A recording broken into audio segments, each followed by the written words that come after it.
নমস্কার সবাই, কেমন আছো সবাই? আশা করতেছি সবাই ভালো আছো। আমার আরেকটা ব্লগে তোমাকে সবাই স্বাগত।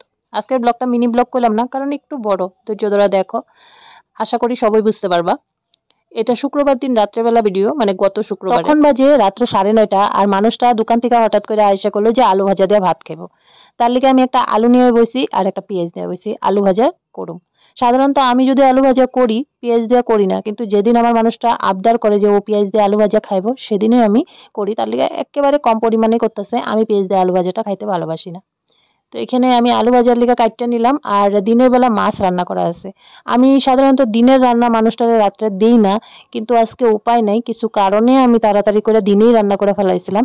আর মাছটা আছে দেখে এখন ও আলু ভাজা খাইতে দিয়েছে, তার লিগা ওর লিগেই মানে আমি আলু ভাজাটা করতেছি। তো এখানে আমি সবকিছু কাটটা ধুইয়া টুইয়া নিতেছি, ধুইয়া তারপর রান্নাটা বসাম।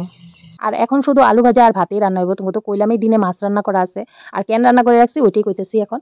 তার কারণটা হলো আমগো মানে আগামীকালকে মানে শনিবার দিন ডক্টরের অ্যাপয়েন্টমেন্ট আছে গুয়াহাটিতে। আর তুমগো কাছে যখন আমি মে মাসের একটা ভিডিও শেয়ার করছিলাম, যেদিন গুয়াহাটি গেছিলাম ডক্টরের কাছে, সেদিন তুমগো কাছে কইছিলাম যে আমগো জুন মাসে আবার যাইতে কইছে। তখন তো হেপাটাইটিস বি ইনজেকশন নিয়ে গেছিলাম, ডক্টরের রিভিউ আসিল। তারপরে ডক্টর ওদিন অ্যাপয়েন্টমেন্ট দিয়া দেয় যে জুন মাসে আবার যাইতে লাগবো, কিছু ব্লাড টেস্ট করাইতে লাগবো রেগুলার, আর হলো ক্যান্সার টেস্ট হইব। তার লিগে আমরা কালকে যামু, মানে আগামীকালকে দিনের বেলা। তার লিগে সব কাজ করেই রাখছিলাম। তার মধ্যে মানুষটা কইলো যে আলু ভাজি খাইবো। তো ভাবলাম যে শুধু মাছ দিয়ে কেমনে খাইবো, তার লিগে ঝটপট করে একটু আলু ভাজি কইরা দিলাম। ভাজাটা হয়ে যাওয়ার পর এখন জামা কাপড়গুলাও গুছাই নিতেছি আমার। ওর সকালে কি পইরা যামু, থাকার তো কোনো ব্যাপার নাই, তো থাকার লিগা কোনো জামা কাপড় নিতে লাগবো না। আর ঠান্ডার দিনে অনেক জামা কাপড় হয়, যেমন সোয়েটার থাকে বা টুপি থাকে, এই ধরনের জিনিসগুলো থাকে। তখন ব্যাগটাও ভারী হয়ে যায়। কিন্তু এখন তো আর গরম দিন, এখন তো আর সোয়েটার টোয়েটারের দরকার নেই। তার লিগা পাতলা পাতলা দুইজনের জামা কাপড় বাইর করে গুছায় নিলাম। আর এইদিকে সবচেয়ে ইম্পর্টেন্ট বস্তু মানে মানুষটার ফাইল। এই ফাইলটা তো নিতেই লাগবে, ফাইলটাই সব কিছু, ফাইল জমা দিলেই সব কিছু হইব। তো এখানে আমি ফাইলটা গুছায় নিতেছি। আর এর আগের মাসে মানে মে মাসে যখন আমি ডাক্তারের কাছে যাই, এই যে ব্লাড টেস্ট কী কী করতে লাগবে সব এখানে লেখা দিছে, ক্যান্সার টেস্ট সব কিছু এখানে লেখা আছে। এগুলা নিয়ে এখন মানে এখন আর গেলে ডক্টরের কাছে যাইতে লাগবো না, এই কাগজটা নিয়ে ডাইরেক্ট বিএমটি রুমে গেলে নার্সেরা সব টেস্ট কইরা দিব। আর বিশেষ করে শনিবার দিন ঈদ আসিল, তো হসপিটালও বন্ধ আসিল। শুধু বিএমটি রুমটা সব সময় খোলা থাকে, আর বিএমটি পেশেন্টকেই খালি বিএমটি রুমে দেখা হয়। তোমরা তো জানোই, তোমার কাছে আগেই শেয়ার করছি। তার লিগে আমরা ঈদের দিন আমগো দোকানটাও বন্ধ আছিল, তার লিগে ঈদের দিনটাই যাওয়ার প্ল্যানিংটা করা হয়েছে। আর এইখানে সব থেকে ইম্পর্টেন্ট বস্তুটা নিতে লাগবো। ফাইলটা তো না নিলেও চলবো, কম্পিউটারে সব কিছু রেকর্ড থাকে, ফাইল ছাড়া কম্পিউটার থেকে দেখেই সব কাজ করে দেবো। কিন্তু এই কার্ডটা, এটা একদম সবচেয়ে ইম্পর্টেন্ট বস্তু, কারণ এই কার্ড ছাড়া পেমেন্ট হইব না। আর এই কার্ডে পেমেন্ট করার পরে আমরা হসপিটাল পেমেন্ট করতে পারব। এই ইম্পর্টেন্ট বস্তুগুলো আমার রাত্রে জোগাড় করে রাখাটা সবচেয়ে বেশি জরুরি। এটা এইবার না, প্রতিবারে করি, হয়তো প্রতিবার তুম করে দেখাইতে পারি না, এবার তুম করে দেখাইলাম। তার কারণ হলো তোমরা হসপিটালে যাওয়া আসাটাই দেখো, হসপিটালে যাওয়ার আগে আমি কি কি প্রিপারেশন নেই সেই জিনিসগুলো তোমরা দেখো না। ওইটাই তোমার কাছে আজকে শেয়ার করলাম। তো ওইখানে ভাত রান্না করে আগে আমি হসপিটালে কাগজপত্র সব জোগাড় করে একটা ব্যাগে রাখা, নিজেকে পড়ার জামা কাপড় রেখে নিলাম, কারণ সকালে ট্রেন। তো ওগুলো জোগাড় করার পরে এখন বাজে প্রায় ওই 10:30 মতন। আর আমার রান্না কি কি আছে তুমি করে তো দেখাইলাম, আলু ভাজি, মাছ, ভাত সবই রান্না করা আছে। এখানে জলটা গরম হলে আমরা দুইজনে ভাত খেয়ে নেব।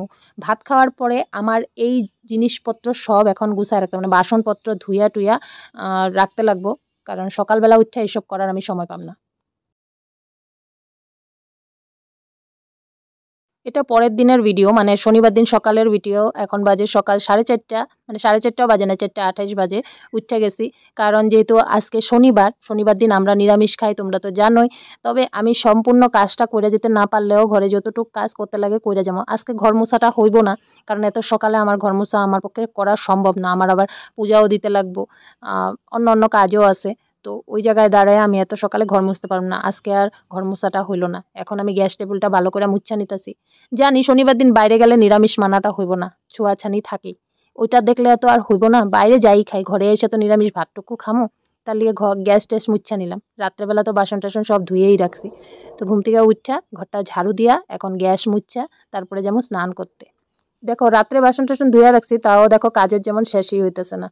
এদিকে টেবিল মুছার পরে আমার আবার কাপড় কিছু ধুইতে লাগবো, ধুইয়া স্নান টান কইরা এখন আইসা পড়ছি পূজা দিতে। যেহেতু শনিবার একটু নিয়ম করে পূজা দিই, আমার শনিবারে অনেক কিছু নিয়ম থাকে, মঙ্গলবারে অনেক কিছু নিয়ম থাকে, পূজা দিতে একটু দেরি হয়, তাও ঝটপট করে পূজা দিতে বসে পড়ছি। আর এটা আমার মানুষটার বিএনটি করানোর পরে আজকে ৩ নম্বর ক্যান্সার টেস্ট হইব। মানে মনের ভিতরে অনেক কিছু চলতেছে, মাথা মুন্ডু কাজ করতেছে না। ভগবানের চরণেই সব কিছু, আর এখন ভগবানরেই ডাকতাছি। বাইরে যামু, একটাই চাওয়া ভগবানের কাছে যে মানুষটার যেন রিপোর্টগুলো ভালো আসে। মানুষ জীবনে যত কিছুই করুক, যত অহংকারী করুক, যে ওর ক্যান্সার হইছে, আমার তো ক্যান্সার হয় নাই, আমি বাচ্চা থাকুম, আমার কিচ্ছু হইব না, ক্যান্সার হইছে মানুষটা মরে যাব, এটা পুরোপুরি ভুল ধারণা। যদি ভগবান চায় ক্যান্সারের মানুষটারও ভালো করে জীবিত অবস্থায় রাখতে পারে। আর যে ওই যে আমার তো কিছু হয় নাই, আমার তো আর ক্যান্সার হয় নাই, আমি তো বাচ্চা থাকুম, নিজের জিন্দেগি লইয়া বা নিজের জীবনটা লইয়া যে বড় অহংকার বা বড়াই করে, তার জীবনের কি মূল্য আছে? হয়তো এটা লয়ে আমার আর কিছু কইতে লাগবে বলে আমি মনে করি না। তোমরা তো দেখতে আছো দেশের পরিস্থিতি, 242 জন মানুষ, এত যে একটা খারাপ পরিস্থিতি হয়ে যাব 5 মিনিট আগেও কেউ জানতেছিল না। প্লেনটা উড়ার সাথে সাথেই সবকিছু ধ্বংস হয়ে গেল এক নিমিষের মধ্যে। যতবার ভাবি ততবারই খারাপ লাগে। যাই হোক, আমি ওই প্রসঙ্গে এই কথাগুলো কইতাছি না, এটাই কইলাম যে ভগবান যদি চায় তবেই সবকিছু হইব, ভগবানের উপরেই সবকিছু। তো আজকের ব্লগটা এইটুকুই রাখলাম। নেক্সট পার্টটা আমি আবার পরের দিন শেয়ার করুম। তোমরা তখন দেখতে পারবা যে হসপিটালে কিভাবে গেলাম, কি করলাম, সবটাই তোমার কাছে শেয়ার করুম। তো দেখা হইব নেক্সট ব্লগে। টাটা।